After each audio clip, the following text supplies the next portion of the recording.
ಎಲ್ಲರಿಗೂ ನಮಸ್ಕಾರ. ಎಪಿಸೋಡ್ 11ಗೆ ಇವತ್ತು ನಾವು ಇದ್ದಿದ್ದು ಸೋನ್ಮರ್ಗ್ ವ್ಯಾಲಿಯಲ್ಲಿ. ಗುಡ್ ಮಾರ್ನಿಂಗ್ ಎಲ್ಲರಿಗೂ, ವೆಲ್ಕಮ್ ಟು ನ್ಯೂ ಡೇ. ಯಾಕಂದರೆ ಯಾವ ಡೇ ಅಂತಲೇ ಮರೆತಾಕಿದ್ದೆ ನಾನು. ಸೊ ಇವತ್ತು ಇದು ಟೆಂಟ್ ಸ್ಟೇ ಅಲ್ಲಿದ್ದೀವಿ. ತೋರಿಸ್ತೀನಿ ಟೆಂಟ್ ಹೆಂಗಿದೆ ಅಂತ ಹೇಳ್ಬಿಟ್ಟು. ಆಚೆಗಡೆ ವ್ಯೂ ಹೆಂಗಿದೆ ತೋರಿಸ್ತೀನಿ. ಟೆಂಟ್ ಪಿಚ್ ಮಾಡೋಂಗಿಲ್ಲಲ್ಲ. ಸೊ ಇಲ್ಲಿ ಟೆಂಟ್ ಸ್ಟೇ ಎಲ್ಲ ಇತ್ತು. ಅದಕ್ಕೆ ಅವ್ರನ್ನೇ ಬಂದು ಕೇಳಿದೆ ನಮ್ಮ ಟೆಂಟ್ ಹಾಕ್ಬೇಕಂದ್ರೆ ಇಲ್ಲ ಹಂಗೆ ಹಿಂಗೆ ಅಂದೇನೆಲ್ಲ ಹೇಳಿದರು. ಸುಮ್ಮನೆ ಯಾಕೆ ಸೇರೇನೋ ಅಂತಿಲ್ಲ, ಅವ್ರ ಹತ್ರನೇ ಮಾತಾಡಿ ₹1000 ಈ ಟೆಂಟ್ ಸ್ಟೇ ಇಸ್ಕೊಂಡಿದ್ದೀವಿ.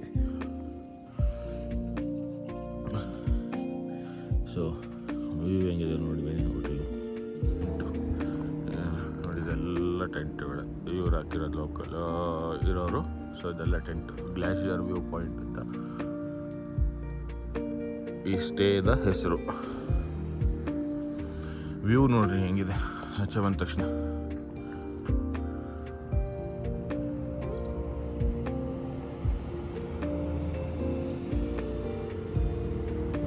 ಇದು ಫ್ರಂಟ್ ವ್ಯೂ ಆಯ್ತಲ್ವಾ. ಇಂಟೀರಿಯರ್ ವ್ಯೂ ನೋಡಿ ಹೆಂಗಿದೆ.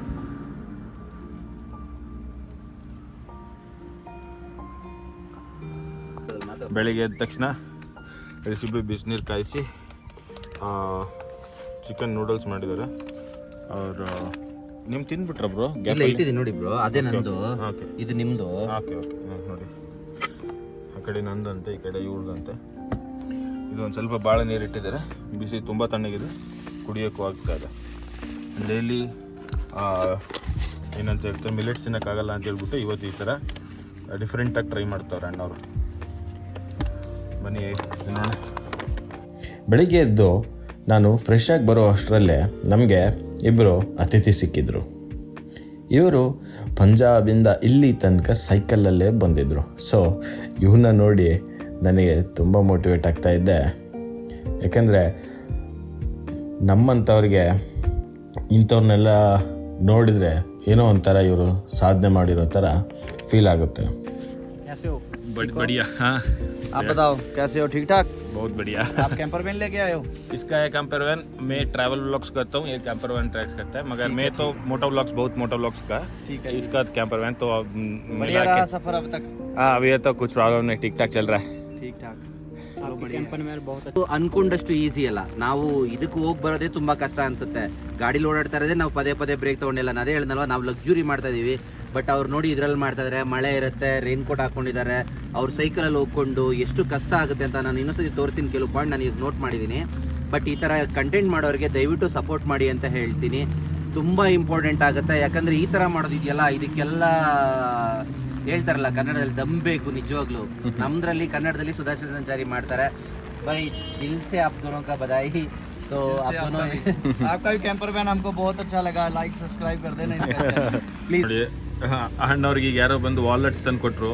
ಸೊ ಇವರು ನನಗೆ ಕೊಟ್ಬಿಟ್ರು ವಾಲೆಟ್ಸ್ ತೊಗೊಳ್ಳಿ ಅಂತ. ಫ್ರೆಶ್ ಆಗಿ ಗಿಡದಲ್ಲಿ ಕಿತ್ಕೊಂಡ್ ಬಂದಿರೋದು. ಅಭಿ ಕಾಟ ಏನಾ ಎಲ್ಲ ನಾರ್ ಥರ ಬರ್ತಾ ಇದೆ ಅಲ್ಲ.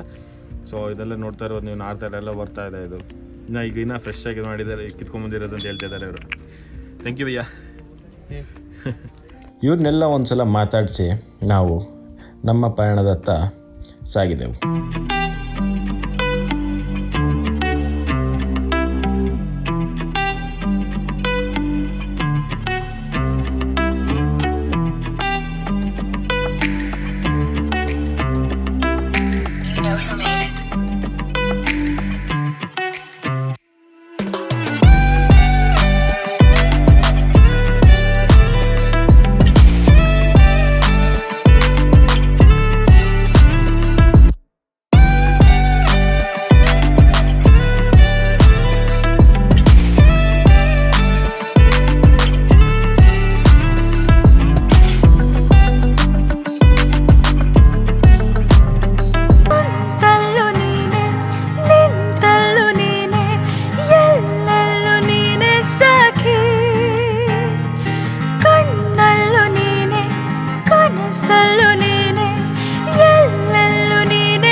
ಎಂದೂ ಬರದಿರು, ಕಾಲ್ ತೊಳೆದು ಬೀಳ್ಕೊಡುವೆ, ದಯವಿಟ್ಟು ಹೋಗದಿರು.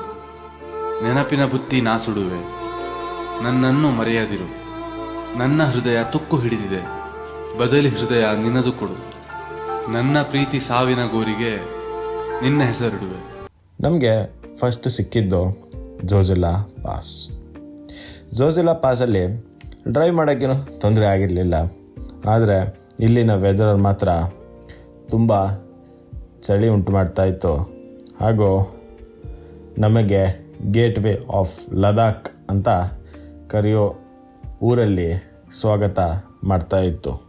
ಈ ಲೊಕೇಶನಲ್ಲಿ ನಮ್ಮ ಪಯಣ ತುಂಬ ರೋಮಾಂಚನವಾಗಿತ್ತು.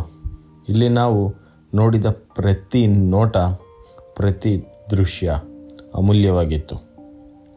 ನೋಡಿ, ಟುವರ್ಡ್ಸ್ ಕಾರ್ಗಿಲ್ ಎಂಟ್ರ್ ಆಗಬೇಕಾದ್ರೆ ನಮಗೆ ಇದೆಲ್ಲ ಒಂದು ಚೆಕ್ ಪೋಸ್ಟ್ ಸಿಗ್ತಾ ಇದೆ.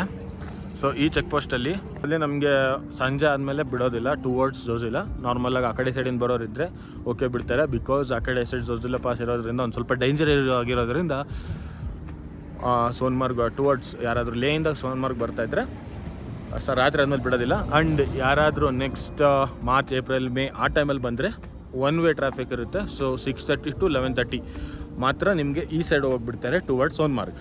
ಸೊ ಆ ಕಡೆನೂ ಅಷ್ಟೇ ಒನ್ ವೇ ಟ್ರಾಫಿಕ್ ಇರುತ್ತೆ. ಸೊ ಇದನ್ನು ನೋಡ್ಕೊಂಡು ಬನ್ನಿ.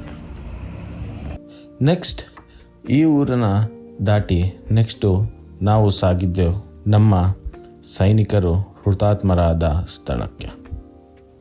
ಅದೇ ಕಾರ್ಗಿಲ್ ವಾರ್ ಮೆಮೋರಿಯಲ್ ಹತ್ರ.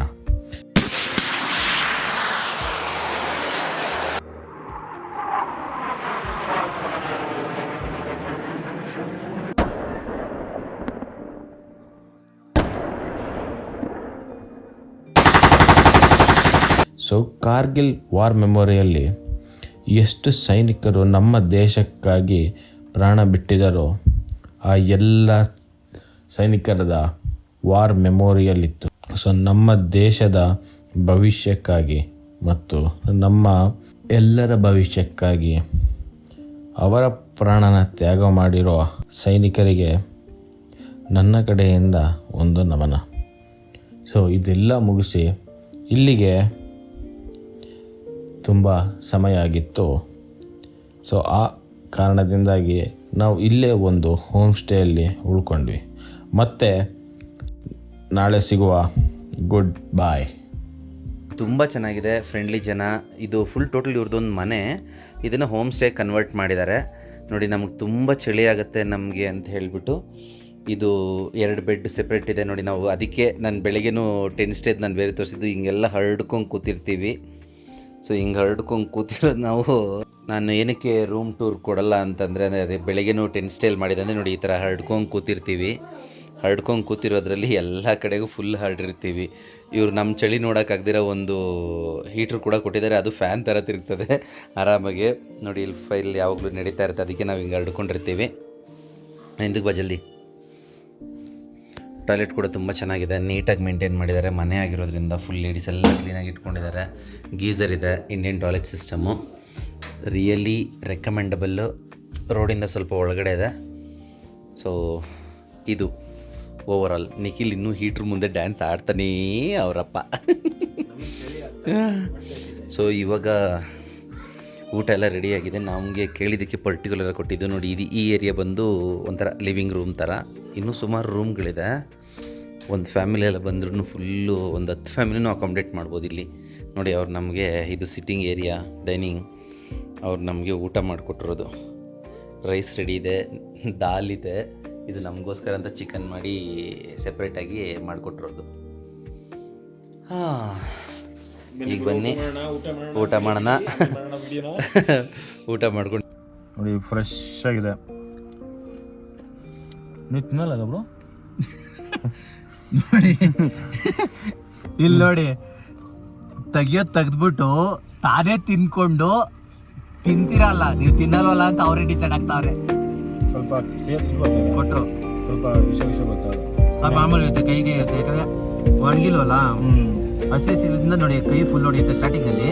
ಬಟ್ ನೀವು ಅಗಿತಾನೆ ಹೋಗಿ ಅದು ಕೈ ಬರಲ್ಲ. ಇದು ಫ್ರೆಶ್ ಇದೆ ಅಂತ ಹೆಂಗೆ ಗೊತ್ತಾಗುತ್ತೆ ಅಂತಂದರೆ, ಒಣಗಿದ್ನ ನೀವು ಅಷ್ಟು ಈಸಿಯಾಗಿ ಬಾಯಿಂದ ಕಡ್ದು ತೆಗಿಯೋಕ್ಕಾಗಲ್ಲ. ಇದು ನೋಡಿ ಒಂಥರ ಹೆಂಗೆ ಅಂದರೆ ಕಡಲೆ ಬೀಜ ಓಪನ್ ಮಾಡ್ದಂಗೆ ಹಂಗೆ ಬಂತು. ಇದು ತಿಂದರೆ ಬ್ರೈನ್ ಒಳ್ಳೇದಾಗುತ್ತಂತೆ, ಅಂದರೆ ಬ್ರೈನಿಗೆ ಒಳ್ಳೇದಂತೆ. ಸೊ ನಮ್ಮ ಬ್ರೈನ್ ಒಂದು ಸ್ವಲ್ಪ ಚೆನ್ನಾಗಿರ್ಬೇಕಂತ ಉದಾರ ಮನಸ್ಸಿಂದ 2 ಪೀಸ್ ಕೊಟ್ಬಿಟ್ಟವ್ರೆ. ಚೆನ್ನಾಗಿದೆ. ಅವ್ರೇನು ಹೋಗಿಬಿಟ್ರಾ?